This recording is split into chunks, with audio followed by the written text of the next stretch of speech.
കാണുന്നത് അത്രയും സങ്കടമുണ്ടാക്കുന്ന കാഴ്ചകളാണ്, ഞെട്ടലുണ്ടാക്കുന്ന കാഴ്ചയാണ് ഇത്. ഇവിടെ എത്തുന്ന ആളുകൾക്ക് മാത്രം അനുഭവിക്കാൻ അല്ലെങ്കിൽ തിരിച്ചറിയാൻ പറ്റുന്ന ഒരു ദുരന്തമാണ്. കാരണം നമ്മൾ ഈ പുറമെ നിന്ന് കാണുമ്പോഴൊക്കെ നമ്മളിപ്പോൾ ആകാശ ദൃശ്യങ്ങൾ കാണുമ്പോൾ ഇതൊക്കെ ആദ്യഘട്ടത്തിൽ നമ്മളൊരു ഞെട്ടലോടെ കണ്ടെങ്കിൽ പിന്നെ ഒരു ദൃശ്യം കാണുന്നതിൻ്റെ ഒരു കൗതുകത്തിലേക്കൊക്കെ മനുഷ്യന് സാധാരണ മാറും. അത് ഉറപ്പായുള്ള ഇപ്പോൾ മാധ്യമങ്ങളിലൂടെ ആകാശ ദൃശ്യം കാണുമ്പോൾ നമ്മൾ പെട്ടെന്ന് ആദ്യം ഇത്രയും സ്ഥലം പോയോ, ഇത്രയും വലിയ ദുരന്തം ഉണ്ടായെന്ന് തോന്നിയാൽ അടുത്ത ഘട്ടം ഇതിലെ കമലേട്ട ഒരു കൗതുകമാണ്. പുറമേ ഉള്ളവർക്ക് കൗതുക കാഴ്ച ഒരുപക്ഷെ മാറിയേക്കാം, പക്ഷെ ഇവിടെ അതല്ല സ്ഥിതി.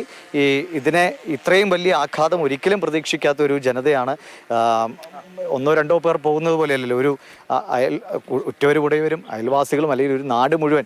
ഇനിയിപ്പോൾ നമുക്ക് വൈകുന്നേരം വന്നിരുന്ന മെസ്സേജുകൾ നോക്കിയാൽ മതിയല്ലേ അജയ്? നമുക്ക് ഒരു സാധാരണ ഇതിപ്പോൾ ഒരു ഗ്രൂപ്പ് ഉണ്ടായാൽ ഒരു ഗുഡ് നൈറ്റ് പറയുന്ന മെസ്സേജുകളുണ്ടല്ലോ, പക്ഷെ അതിന്റെ എണ്ണം കുറയുമ്പോൾ അറിയാം. ഞാനൊക്കെ 3, 4, 5 ഗ്രൂപ്പുകളിലുള്ള ആളാണ്. ഗുഡ് മോർണിംഗ്, ഗുഡ് നൈറ്റ് ഇപ്പോൾ കാണാറില്ല. ഇപ്പോൾ എന്തായി എത്ര ആളുകൾ, എന്താണ് ഇനി സംഭവിക്കാൻ പോകുന്നത്? ഇതായിരുന്നു ആളുകളുടെ ഉള്ളിലൊക്കെ ഉള്ള സംഭവങ്ങൾ. ഇപ്പോൾ അതാ നടന്നുകൊണ്ടിരിക്കുന്നത്. ഇതിന്റെ ഇവിടുത്തെ ഒരു പ്രാദേശിക ഓഫീസാണെന്ന് മനസ്സിലാക്കുന്നു. ഇനിയിപ്പോൾ ഈ കെട്ടിടമൊക്കെ പൂർണ്ണമായും പൊളിച്ചു മാറ്റണം. കാരണം ഇതിങ്ങനെ നിർത്തുന്നതന്നെ കണ്ടോ, ഈ പില്ലറൊക്കെ പൊട്ടി നിൽക്കുകയാണ്. ഏത് നിമിഷവും അത് താഴെ വീഴാനുള്ള സാധ്യതയുണ്ട്. അതുകൊണ്ടാണ് ഈ ഒരു അകലത്തിന് വേണ്ടി ഇതൊക്കെ കെട്ടിയിരിക്കുന്നത്.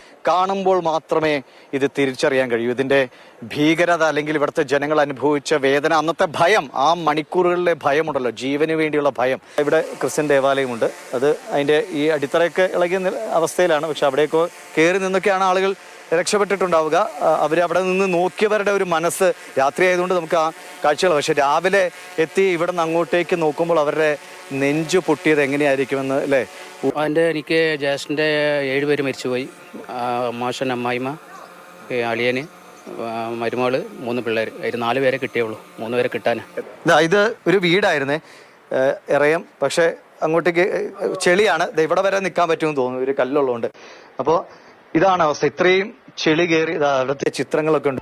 ആ ഫോട്ടോ കണ്ടോ, ആ പളനിസ്വാമിയുടെ അമ്മയുടെ ചിത്രമാണെന്നാണ് ഞാൻ കരുതുന്നത്. ഇത്രയും ഉയരത്തിലേക്ക്, ഏകദേശം ഒരു 150 മീറ്റർ ഉയരത്തിലേക്ക് വെള്ളം അടിച്ചാലേ ഇത്രയും ചെളിയും ഒക്കെ ഇവിടെ വന്ന് അടിയാൻ സാധ്യതയുള്ളൂ. ഇത്രയും ഉയരത്തിലേക്ക് ഈ വെള്ളം ഇടിച്ചു കയറുന്ന ആരെങ്കിലും വിചാരിക്കും? അപ്പോൾ മാറാത്തവരെ നമുക്ക് ഒരിക്കലും കുറ്റപ്പെടുത്താൻ കഴിയില്ല. അവർ ഒരിക്കലും വിചാരിച്ചിട്ടില്ല അവരുടെ വീടകങ്ങൾ സുരക്ഷിതമാണ് എന്ന് തന്നെ കരുതി ജീവിച്ച മനുഷ്യരാണ്. മകൻ ഇവിടെയാ താമസിച്ചിരുന്നത്. അപ്പൊ മകന്റെ കുടുംബക്കാരെന്താ അവിടെ ഉരുള് ആദ്യം പൊട്ടിയതിൽ അവിടെ വീടുണ്ട്. അവരെയും വരിനും ഒന്നായിട്ട് ഇവിടെ താമസിച്ചു. 9 ആളും പോയി. ഇന്നിനാ വരിയാണ്.